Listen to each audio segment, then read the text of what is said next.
പറയാതെ മുക്തമാടം കേട്ടു നിന്നാ മതി. ഈ ഫംഗ്ഷൻ കഴിഞ്ഞ അവള് നമ്മുടെ മുന്നിലേക്ക് തന്നെയല്ലേ വരാ. നമുക്ക് അവളെ ഒന്ന് വറുത്തെടുക്കാന്ന്. അവളെ എല്ലാവരും വാഴ്ത്തി പാടുന്നത് കേട്ട് മിണ്ടാതെ നിൽക്കാനോ മനസ്സില്ല എനിക്ക്. അവളെ മുന്നിൽ കിട്ടാൻ വേണ്ടി ഫംഗ്ഷൻ കഴിയുന്നത് വരെ കാത്തു നിൽക്കാനുള്ള ക്ഷമയുമില്ല. ഇന്ന് ഇവിടെ വെച്ച് നമുക്ക് അവളെ വറുത്തെടുക്കണം. ഞാൻ എന്താ ചെയ്യണ്ടേ? മാഡം പറഞ്ഞാ മതി. അങ്കിളും ആന്റിയും കൈലാഷും ഒക്കെ ഇവിടെ എത്തുന്നതിന് മുൻപ് മമ്മി ഇവിടെ വന്നത് എന്തിനാണെന്ന് അറിയോ? ഈ ബ്രേസ്ലെറ്റും ലോക്കറ്റും ഞാൻ അഴിച്ചു വെച്ചിട്ടില്ല എന്ന് ഉറപ്പുവരുത്ത്. ഇന്നിതില് ഡാഡിയുടെ പ്രസൻസ് ഉണ്ടാവും അത്ര. മമ്മി അങ്ങനെ പറയണമെങ്കിൽ മമ്മി എന്തോ പ്ലാൻ ചെയ്തിട്ടുണ്ട്. പ്ലാൻ ചെയ്തിട്ടുണ്ടെന്ന് പറഞ്ഞ ഡാഡിയുടെ പ്രസൻസില് മമ്മി പറയാൻ ആഗ്രഹിക്കുന്ന കാര്യം എന്തായിരിക്കും? കരുണാകരൻ സാർ ഒന്ന് ആലോചിച്ച് നോക്ക്. എന്തായിരിക്കും മാഡം? എന്റെ വിവാഹ കാര്യം. സിൽവർ ജൂബിലി ഫംഗ്ഷൻ നടത്താൻ തീരുമാനിച്ച ശേഷം മമ്മി എന്നെ കാണാൻ ഹോസ്റ്റലിൽ വന്നത്. ഫംഗ്ഷനിൽ പങ്കെടുക്കാൻ വേണ്ടിയാ മമ്മി എന്റെ കൂടെ ഹോസ്റ്റലിൽ താമസിക്കുന്നത്. എല്ലാ തിരക്കുകളും മാറ്റിവെച്ച് മമ്മി ഈ ഫംഗ്ഷനിൽ പങ്കെടുക്കണമെന്നുണ്ടെങ്കിൽ എന്റെ വിവാഹവുമായി ബന്ധപ്പെട്ട എന്തോ ഒരു തീരുമാനം മമ്മി ഈ ഫംഗ്ഷനിൽ വെച്ച് എടുക്കാൻ പോകുന്നു എന്നാ അർത്ഥം. ഡാഡിയുടെ അദൃശ്യ സാന്നിധ്യത്തില്. അരവിന്ദ് ആണെങ്കിൽ എന്നെ മാത്രമേ കെട്ടൂന്ന് പറഞ്ഞ് ഒറ്റക്കാലിൽ നിൽക്കുക. ഈ ഫംഗ്ഷൻ അവസാനിക്കുന്നതിന് മുൻപ് അവൻ മമ്മിയുടെ കണ്ണിലെ കരടായി മാറിയിരിക്കണം.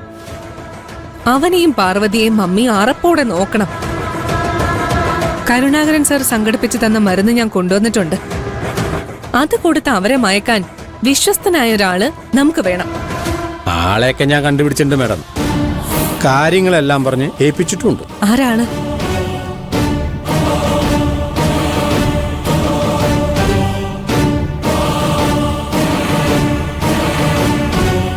രഘു, ഇവിടെ വാ.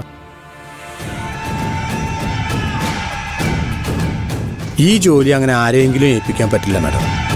തല പോയാലും നമ്മുടെ പേര് പറയില്ല എന്ന് ഉറപ്പുള്ള ആളെ മാത്രമേ ഈ പണി ഏൽപ്പിക്കാൻ പറ്റൂ. അതുകൊണ്ടാ ഞാൻ ഇവനെ ഈ പണി ഏൽപ്പിച്ചു. കരുണാകരൻ സാർ എല്ലാം പറഞ്ഞു തന്നിട്ടുണ്ട് മാഡം. ജ്യൂസിലോ മറ്റോ ഒരു മരുന്ന് കലക്കി അരവിന്ദ് സാറിനും പാർവതിക്കും കൊടുക്കണം. മയങ്ങി വീഴുന്ന അവരെ എടുത്തുകൊണ്ടുപോയി ഒരു മുറിയിൽ ഒരു കട്ടിൽ കിടത്തണം. എന്നിട്ട് ഫംഗ്ഷന് വന്ന എല്ലാവരെയും വിളിച്ച് ആ കാഴ്ച കാണിച്ചു കൊടുക്കണം. കരുണാകരൻ സാർ എല്ലാം പറഞ്ഞു തന്നിട്ടുണ്ട്. ഞാൻ ചെയ്തോളാം മാഡം. ഒരു കടുകുമണിക്ക് പോലും പിഴക്കരുത്. പിഴച്ചാൽ എല്ലാവരുടെയും മുന്നിൽ തല കുനിച്ച് നിൽക്കേണ്ടി വരുന്നത് അവരായിരിക്കില്ല, ഈ ഞാനായിരിക്കും. അതെനിക്ക് അറിയില്ലേ മാഡം. എന്റെ ഒരു മേൽനോട്ടം ഉണ്ടാവും. മാഡം ഒന്നുകൊണ്ടും പേടിക്കണ്ട. ആ, വീട്ടിൽ നിന്ന് ഇറങ്ങിയെന്നും പറഞ്ഞ് PK സാർ വിളിച്ചിട്ടുണ്ടായിരുന്നു. അവര് വരുമ്പോ നമ്മളിങ്ങനെ മാറി നിന്ന് സംസാരിക്കുന്നത് ശരിയല്ല. വാ, നമുക്ക് അങ്ങോട്ട്. ഞാൻ ഈ കാണിക്കുന്നത് മണ്ടത്തരാണെന്ന് എനിക്ക് തന്നെ അറിയാം. ഞാനിങ്ങനെ തെരഞ്ഞു നടക്കേണ്ട കാര്യമൊന്നുമില്ല. ഗന്ധർവൻ എന്റെ മുന്നിൽ വന്ന് നിൽക്കുന്ന പറഞ്ഞത്. പക്ഷെ കാത്തിരിക്കാനുള്ള ക്ഷമയില്ല. ഈ പരിസരത്തെങ്ങും ഗന്ധർവനുമില്ല, ദേവേന്ദ്രനുമില്ല. വന്നു എന്റെ ഗന്ധർവൻ. ഹായ് പാർവതി.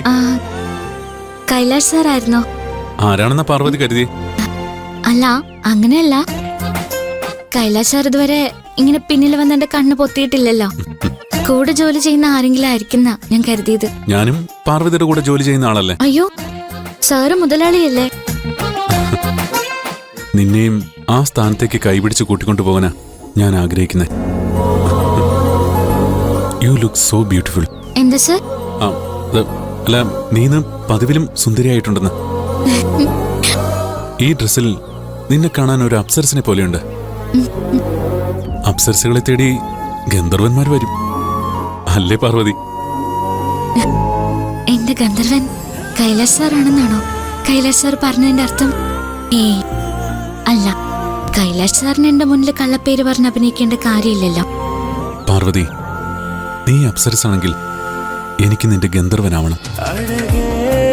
കഥകളിലെ അപ്സരസിനെയും ഗന്ധർവനെയും പോലെ ലോകമായ ലോകം മുഴുവൻ എനിക്ക് നിന്റെ കൈ കോർത്തു പിടിച്ച് നടക്കണം. കൈലാഷ് സാർ എന്താ ആലോചിക്കുന്നത്? നിന്റെ സൗന്ദര്യത്തെ കുറിച്ച്. അത് ഇന്ന് ഈ സാരി എടുത്തതുകൊണ്ടാ. സാറിനെ കാണാനും നല്ല ഭംഗിയുണ്ട്. ഓ Thank you. ടിവിയിൽ കണ്ട ഹിന്ദി സിനിമയിലെ നായകനെ പോലെ.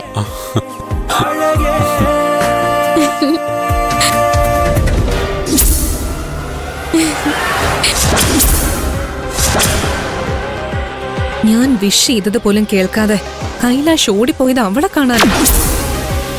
അവന്റെ പെരുമാറ്റം കണ്ട ഈ ഫംഗ്ഷൻ വെച്ചത് തന്നെ അവളോട് സല്ലപിക്കാൻ വേണ്ടിയാണെന്ന് തോന്നും.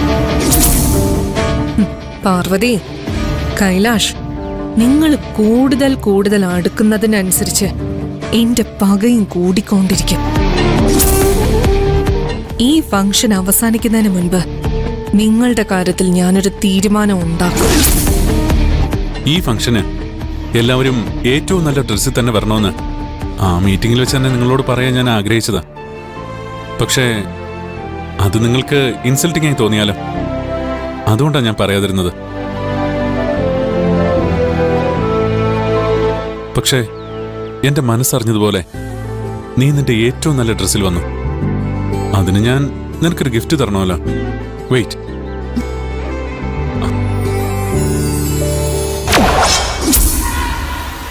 ഇതാണ് ഞാൻ നിനക്ക് തരാൻ പോകുന്ന ഗിഫ്റ്റ്. ഇവളെ പ്രപ്പോസ് ചെയ്യാൻ ഇത് തന്നെ പറ്റിയ സമയം. ഇവളുടെ നാട്ടിൻപുറത്തെ സ്റ്റൈലിലല്ല, എന്റെ സ്റ്റൈല്.